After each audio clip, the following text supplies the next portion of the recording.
Magpapabango ka pa ba? Bakit mo naman natanong? Kasi amoy tinapik ka eh.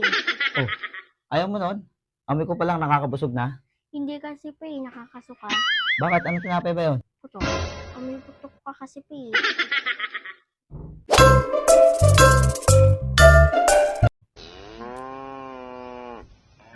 Da! Halika muna.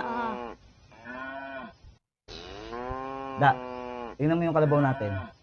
Parang nauuhaw. Painumin mo nga muna. Sige pa. Pa, ayaw naman uminom ng kalabaw natin eh.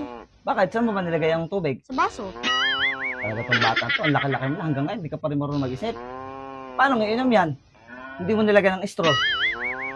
Lagyan mo na straw. Lakad, painumin mo na. Okay.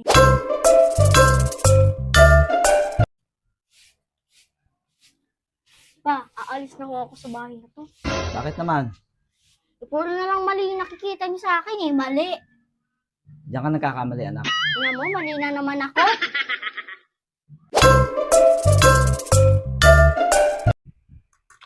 Ayoko na. Reda, ubusin mo yan. Madaming nagugutom. Papa, pag inubos ko ba to, mabubusog ba sila?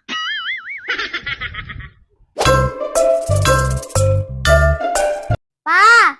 Pa! Pa, kanina pa kita tinatawag yan. Ba't ka nakatulala dyan? Naisip ko kasi yung nangyari sa amin ng mama mo kahapon eh. Bakit? Ano ba nangyari? Anniversary kasi namin kahapon eh, nag-away kami. O tapos? Nung nakaraan kasi, tinanong ko siya kung anong gusto niyang regalo. Ang sabi niya, kahit ano daw, basta may diamond. Oh. Eh kahapon, binigay ko na regalo ko sa kanya. Oh, binigyan mo naman pala eh. Ba't siya nagalit? Ano ba ang niregalo mo? Binigyan ko siya ng baraha eh. Hmm.